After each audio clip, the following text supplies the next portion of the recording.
आय एवं रोजगार का निर्धारण। Determination of income and employment के थर्ड पार्ट में हम देखेंगे न्यून एवं अतिरेक मांग की समस्याएं, problems of deficient and excess demand और साथ ही न्यून मांग और अतिरेक मांग को ठीक करने के उपाय, measures to correct deficient demand and excess demand. सबसे पहले देखेंगे पूर्ण रोजगार संतुलन और अल्प रोजगार संतुलन क्या है। पूर्ण रोजगार उस दशा को दर्शाता है जिसमें अर्थव्यवस्था में समग्र पूर्ति समग्र मांग के बराबर होती है या बचत निवेश के बराबर होता है, जबकि सभी संसाधनों का पूर्ण उपयोग कर लिया गया है। ऐसी अर्थव्यवस्था में कोई अतिरेक क्षमता और बेरोजगारी नहीं होती। ये पूर्ण रोजगार संतुलन की स्थिति है। अब अल्प रोजगार संतुलन ऐसी दशा को दर्शाता है जिसमें अर्थव्यवस्था में समग्र पूर्ति समग्र मांग के बराबर होती है या बचत निवेश के बराबर तो होते हैं, लेकिन अर्थव्यवस्था में प्रयुक्त क्षमता विद्यमान रहती है।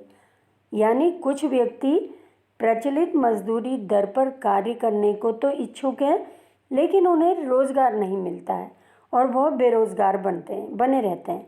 ये दशा अल्प रोजगार संतुलन की दशा कहलाती है। यदि अर्थव्यवस्था में आय का संतुलन स्तर पूर्ण रोजगार के स्तर से पहले निर्धारित हो जाता है, तब इसे न्यून मांग की दशा कहते हैं। अर्थशास्त्री कीन्स ने इस दशा को पूर्ण रोजगार संतुलन कहकर पुकारा।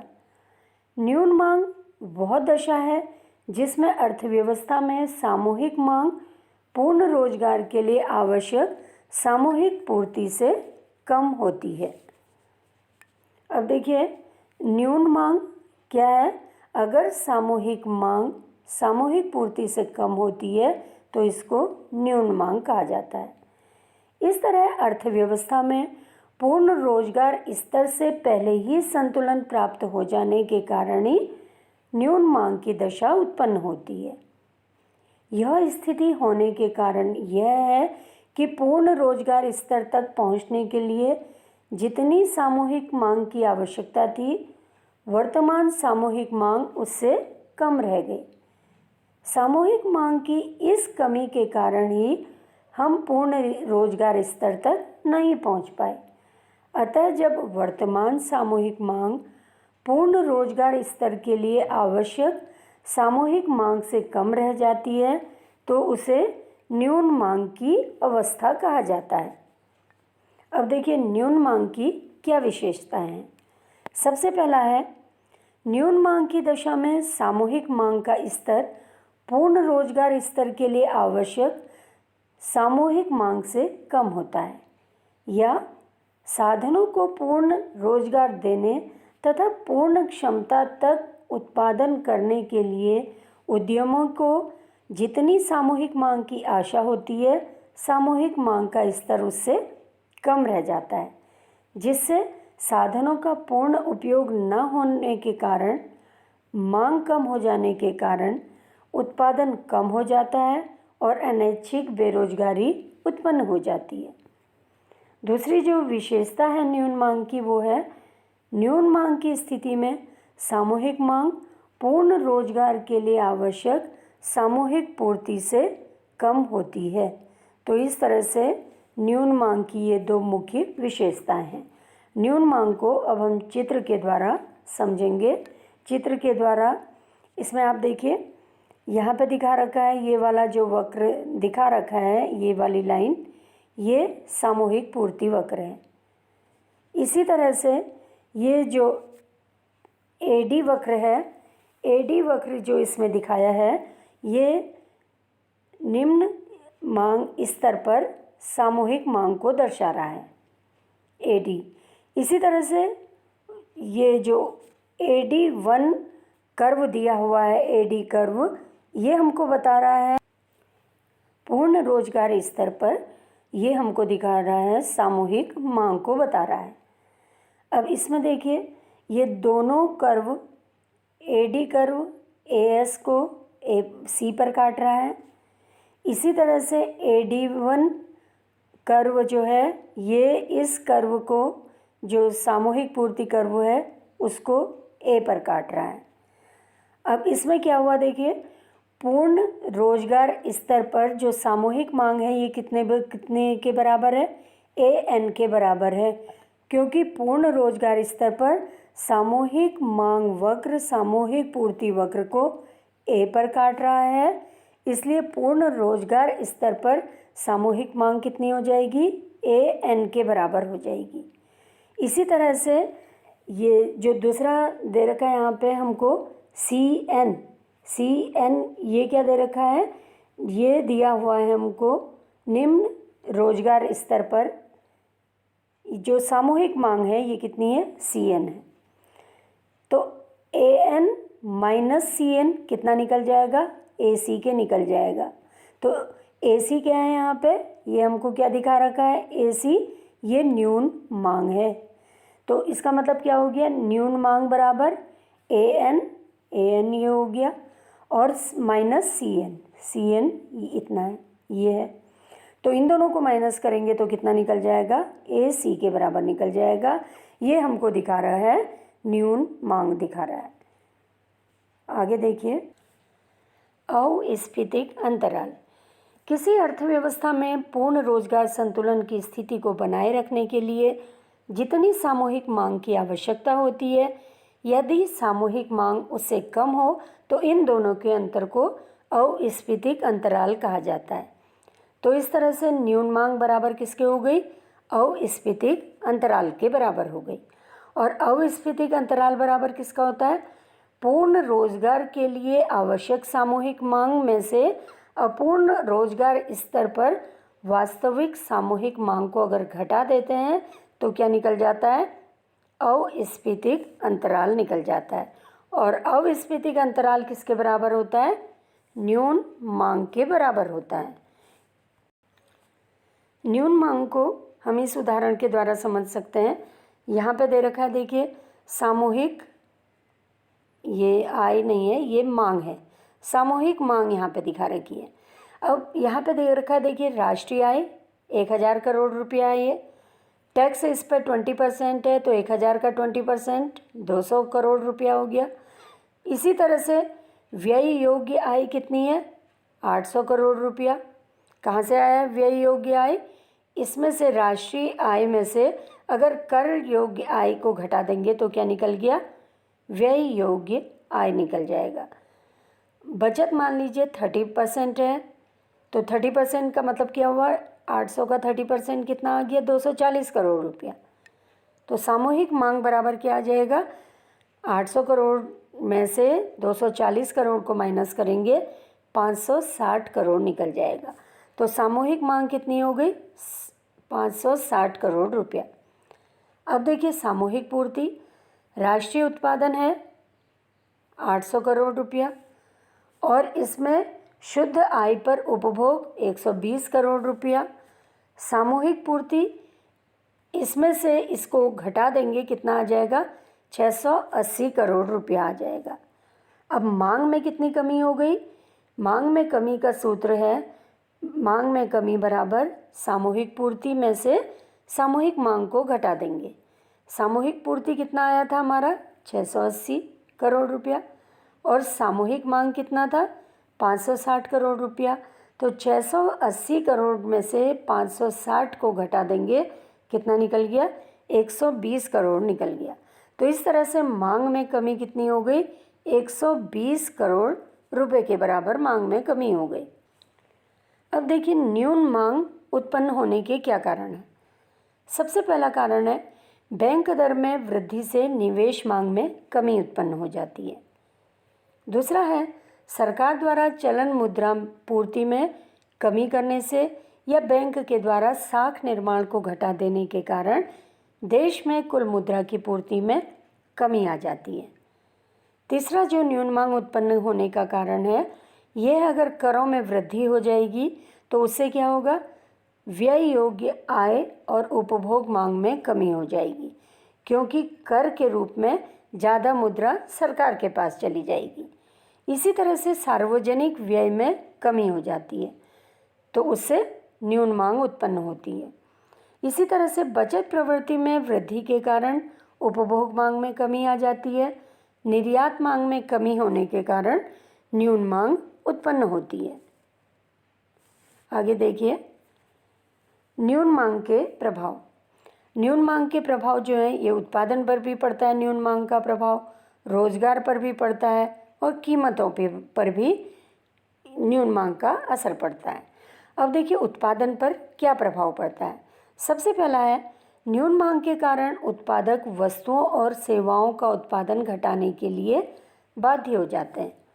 उत्पादक इसलिए वस्तुओं को और सेवाओं का उत्पादन घटा रहे हैं क्योंकि उन वस्तुओं की और सेवाओं की मांग कम हो जाती है।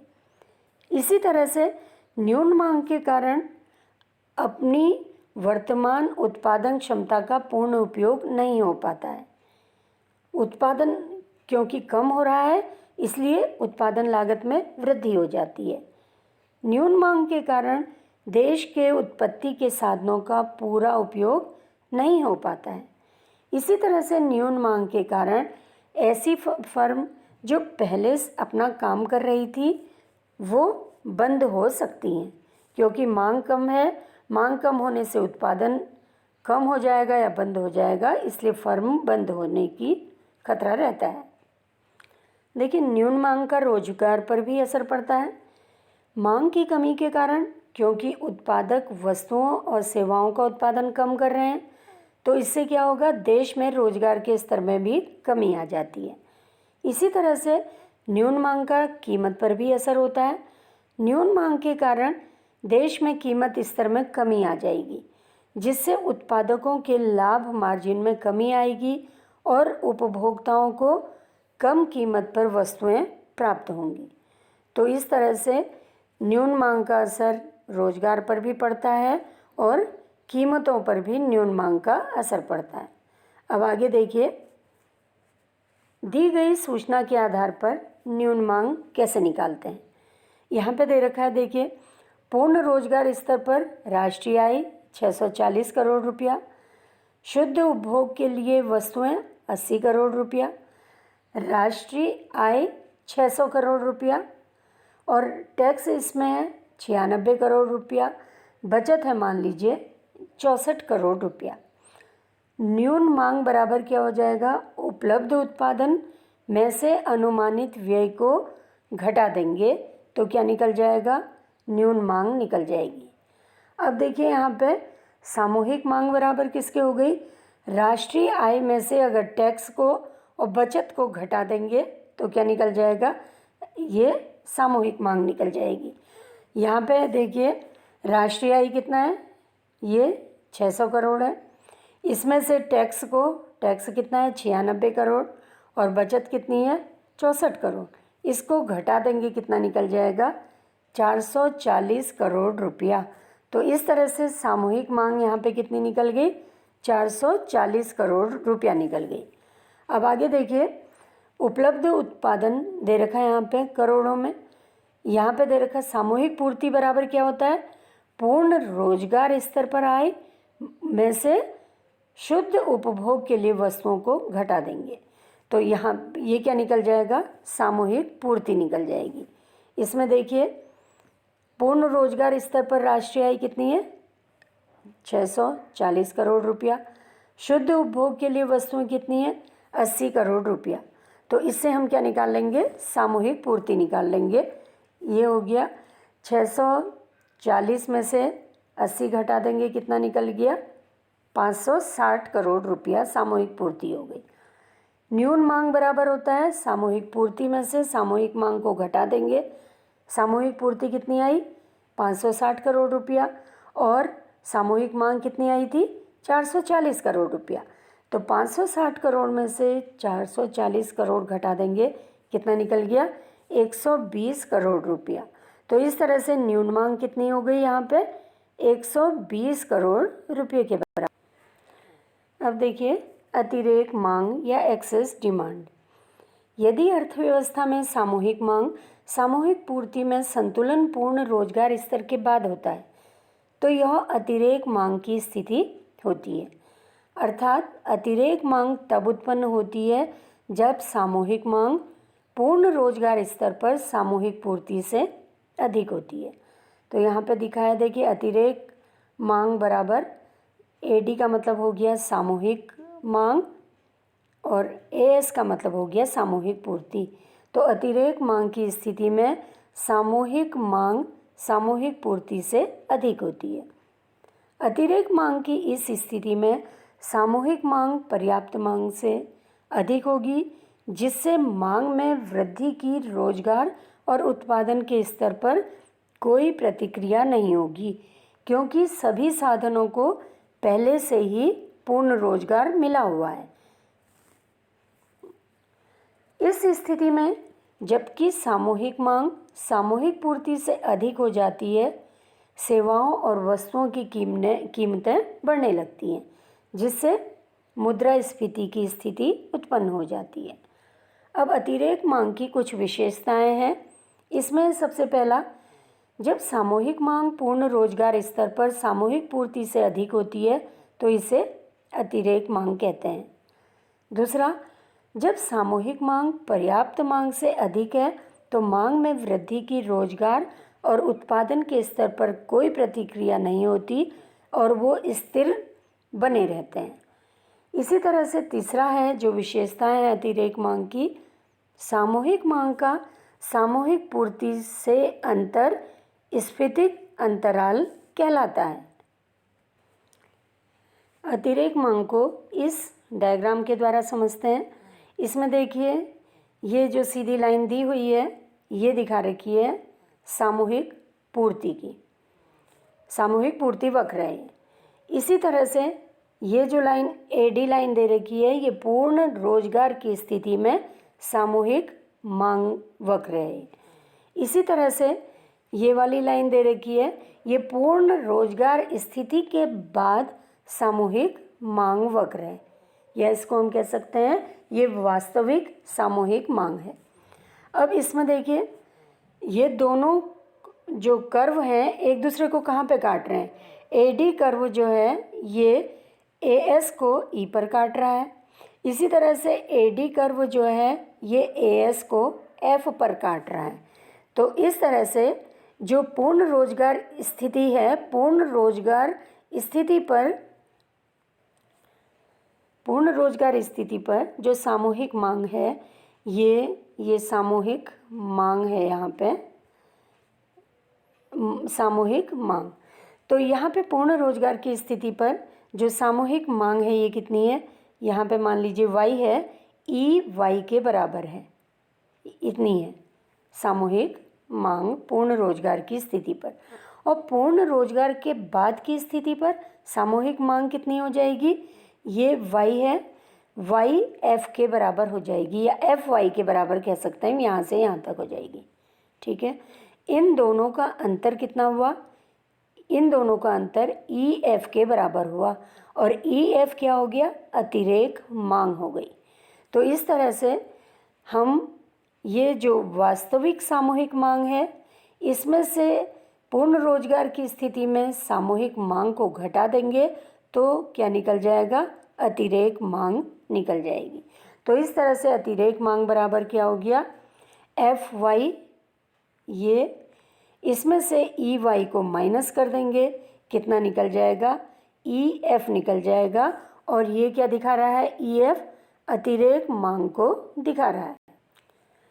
तो अतिरेक मांग बराबर क्या हो गई है, वास्तविक सामूहिक मांग में से पूर्ण रोजगार के लिए आवश्यक सामूहिक मांग को घटा देते हैं तो अतिरेक मांग निकल जाती है। तो इस तरह स्फीतिक अंतराल अतिरेक मांग की माप है। अब अतिरेक मांग उत्पन्न होने के क्या कारण हैं, अगर करों में कमी हो जाती है तो व्यय योग्य आय बढ़ जाती है, जिससे उपभोग मांग में वृद्धि हो जाती है। इसी तरह से अगर सार्वजनिक व्यय में वृद्धि हो जाती है तो इससे क्या होगा, वस्तुओं की मांग में वृद्धि हो जाती है। सरकार क्या करती है, सार्वजनिक व्यय बढ़ाने के लिए जो सार्वजनिक सड़कें हैं, सार्वजनिक पुल हैं, इनका निर्माण कराती है। इससे रोजगार ज़्यादा मिलेगा लोगों को, जिससे वस्तुओं की मांग बढ़ जाएगी।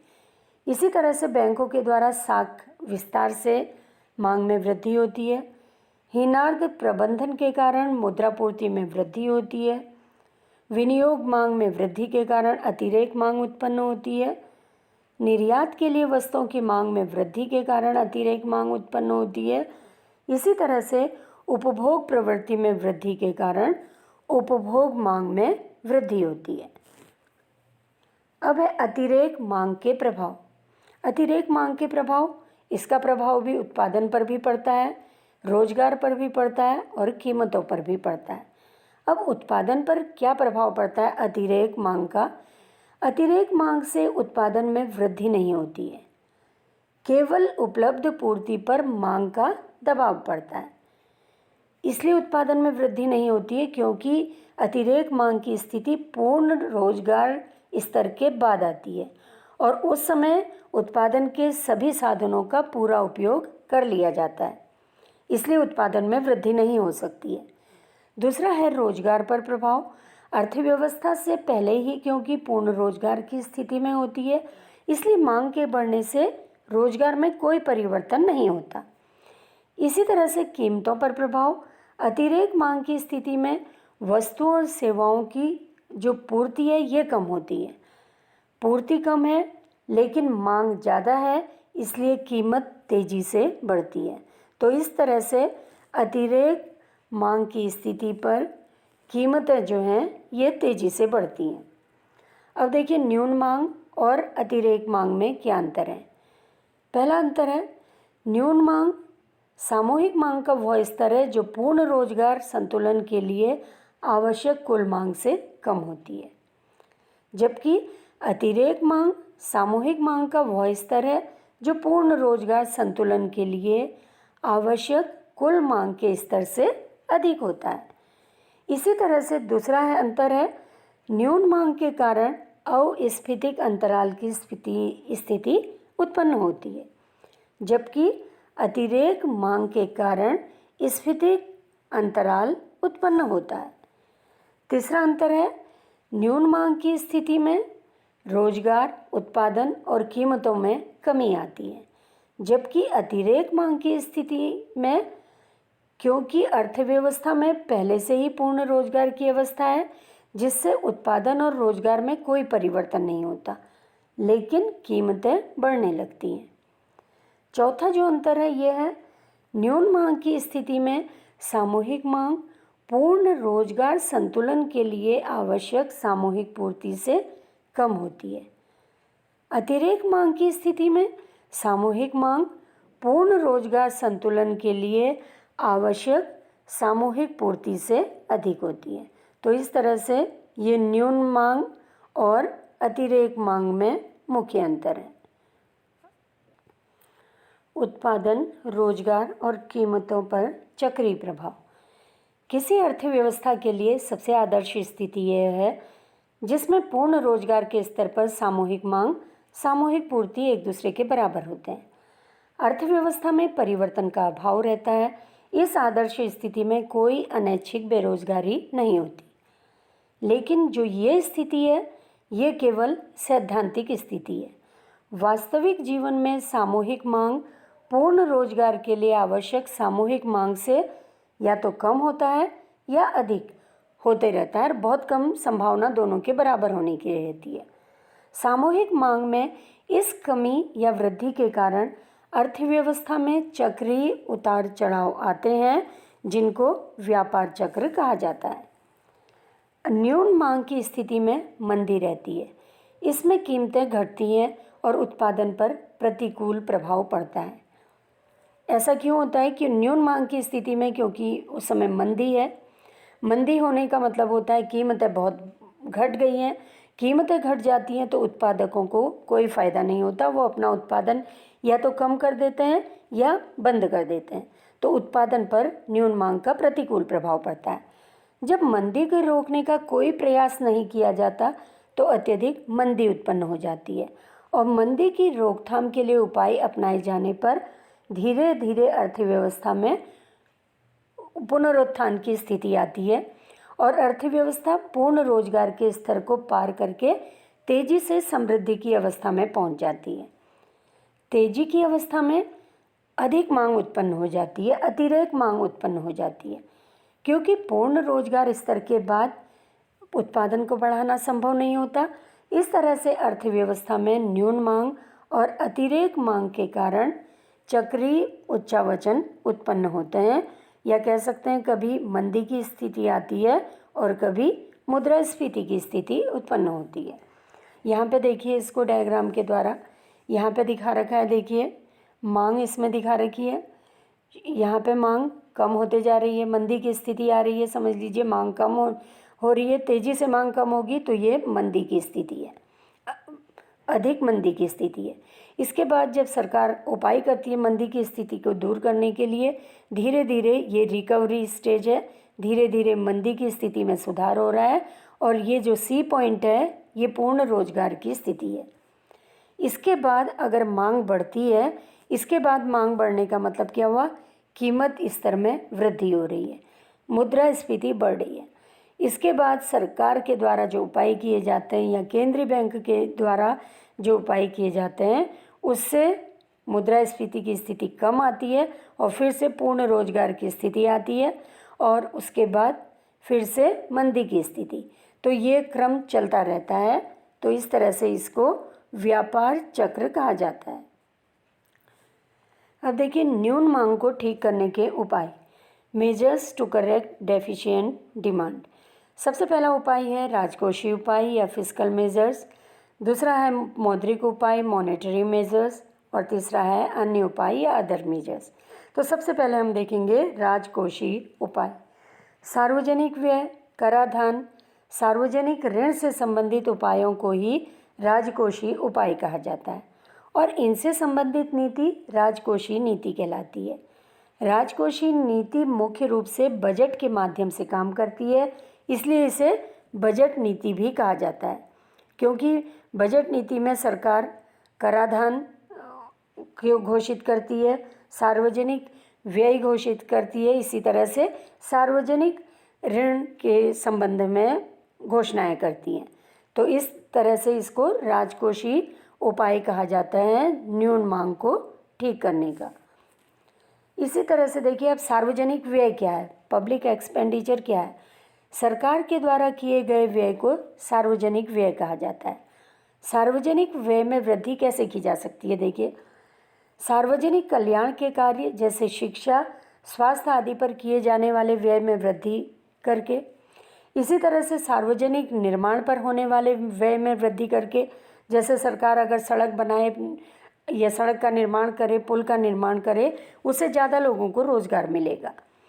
देश की सुरक्षा, कानून व्यवस्था तथा प्रशासन आदि पर किए जाने वाले व्यय में वृद्धि, और साथ ही सामाजिक सुरक्षा, बेरोजगारी भत्ते में किए जाने वाले हस्तांतरण भुगतान में वृद्धि करके लोगों की क्रय शक्ति बढ़ा सकता है। साथ ही उत्पादकों को उत्पादन बढ़ाने के लिए जो आर्थिक सहायता दी जाती है उसमें अगर वृद्धि की जाती है तो ये सब सार्वजनिक व्यय या पब्लिक एक्सपेंडिचर के अंतर्गत आता है।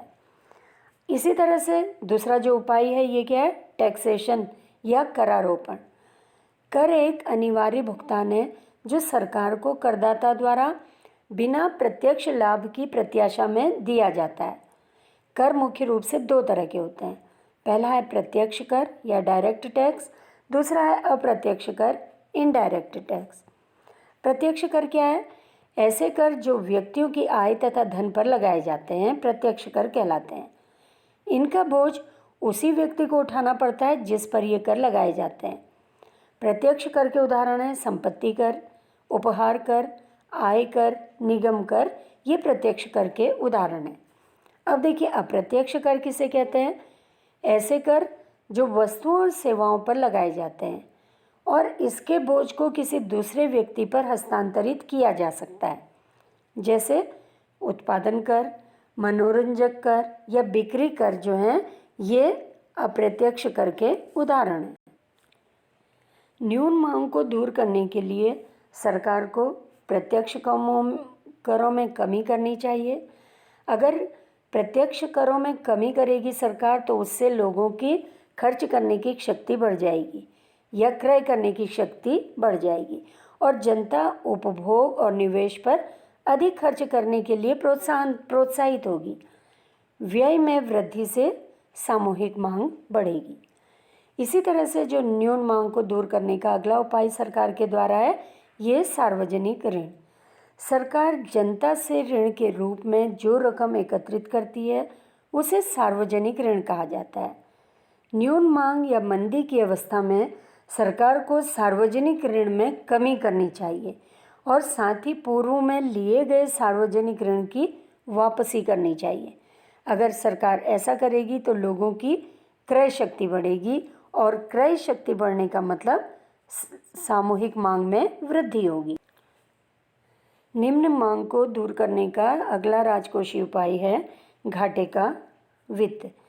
जब सार्वजनिक आय की तुलना में सार्वजनिक व्यय अधिक होता है तो ऐसे बजट को घाटे का बजट कहा जाता है। बजट के इस घाटे को मुद्रा की मात्रा में वृद्धि करके पूरा किया जाता है।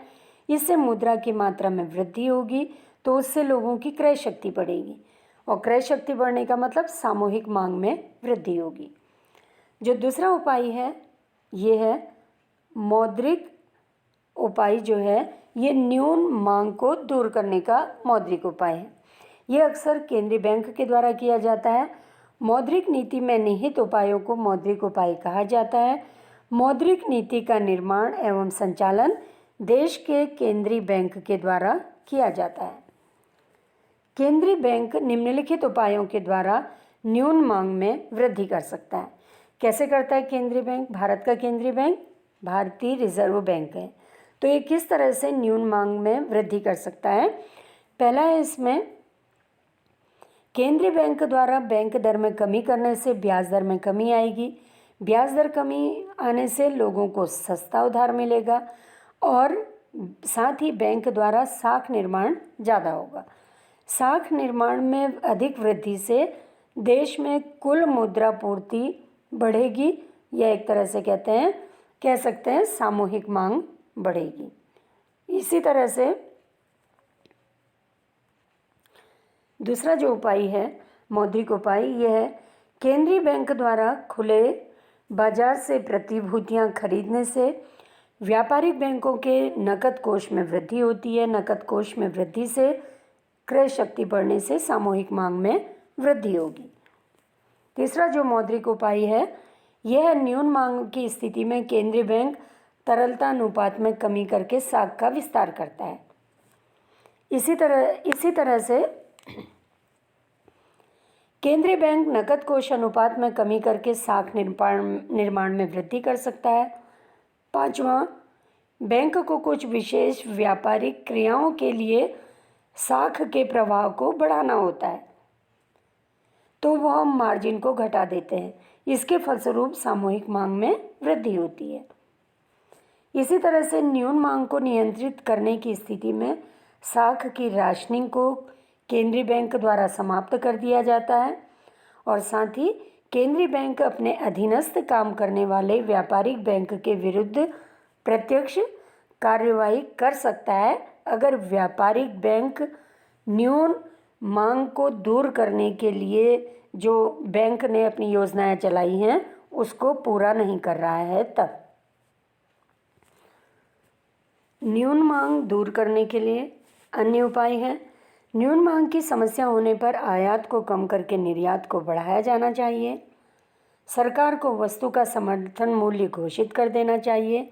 इसी तरह से न्यून मांग की स्थिति में अगर मजदूरी दर स्थिर रहेगी तो इससे सामूहिक मांग बढ़ने की संभावना रहेगी। अब है अतिरेक मांग को ठीक करने के उपाय। इसमें भी 3 उपाय हैं। कौन कौन से उपाय हैं? राजकोषीय उपाय, मौद्रिक उपाय और अन्य उपाय। तो सबसे पहले इसमें देखिए राजकोषीय उपाय। अतिरेक मांग को कम करने के लिए सरकार सार्वजनिक व्यय कम करने चाहिए। सरकार को प्रत्यक्ष करों में वृद्धि करने से सामूहिक मांग में कमी आएगी। इसी तरह से अतिरेक मांग की स्थिति में सरकार को बचत का बजट बनाना चाहिए जिससे जनता की क्रय शक्ति सरकार के पास जाएगी और सामूहिक मांग कम होकर अतिरेक मांग को ठीक करने में मदद मिलेगी। तो ये राजकोषीय उपाय हैं। अब केंद्रीय बैंक के द्वारा कौन से मौद्रिक उपाय किए जाते हैं अतिरेक मांग को दूर करने के लिए? सबसे पहला है केंद्रीय बैंक जो होता है ये बैंक दर में वृद्धि करने से ब्याज दर बढ़ जाएगी, जिससे कम ऋण लेंगे लोग और मांग में कमी हो जाएगी। नकद कोष अनुपात में वृद्धि करने से साख का विस्तार कम होगा। साख का विस्तार कम होने से सामूहिक मांग में कमी आ जाएगी। इसी तरह से केंद्रीय बैंक के द्वारा तरलता अनुपात बढ़ाने से बैंकों की ऋण देने की शक्ति कम हो जाती है। बैंकों की ऋण देने की शक्ति कम हो जाएगी तो उससे सामूहिक मांग कम हो जाएगी। खुले बाजार में प्रतिभूतियां बेचने से क्रय शक्ति कम हो जाती है, जिससे मांग कम हो जाएगी। इसी तरह से ऋणों के मार्जिन में वृद्धि करने से ऋण राशि कम मिलने से क्रय शक्ति में कमी होती है। साथ ही साख की राशनिंग करने से साख की मात्रा कम हो जाती है। साख की मात्रा कम हो जाएगी तो इससे क्रय शक्ति कम हो जाएगी और क्रय शक्ति कम होने का मतलब सामूहिक मांग कम हो जाएगी। अन्य उपाय हैं इसमें। अन्य उपाय में क्या क्या है देखिए। अतिरेक मांग को दूर करने के जो अन्य उपाय हैं, इसमें पहला है आयात में वृद्धि करके और निर्यात को घटाने से सामूहिक मांग कम हो जाती है। दूसरा है अतिरेक मांग की अवस्था में मौद्रिक मजदूरी को स्थिर रखना चाहिए, जिससे क्रय शक्ति कम होगी और सामूहिक मांग में कमी आएगी। क्रय शक्ति कम क्यों होगी जबकि ये मौद्रिक मजदूरी स्थिर है? वो इसलिए होगी क्रय शक्ति कम क्योंकि अतिरेक मांग की स्थिति में वस्तु का मूल्य बढ़ गया है। अगर व्यक्ति की मजदूरी उतनी ही रखी जाएगी तो उसकी क्रय शक्ति कम हो जाएगी। इसी तरह से उत्पादन बढ़ाकर सामूहिक मांग और सामूहिक पूर्ति के बीच अंतर को कम किया जा सकता है। चौथा जो इसका उपाय है अतिरेक मांग को कम करने का, यह वस्तु की अधिकतम कीमत निर्धारित कर देनी चाहिए और साथ ही जमाखोरी और सट्टे पर पूरी तरह से प्रतिबंध लगा देना चाहिए। तो ये सब उपाय हैं जिनके द्वारा न्यून मांग और अतिरेक मांग की जो समस्या है इसको दूर किया जा सकता है।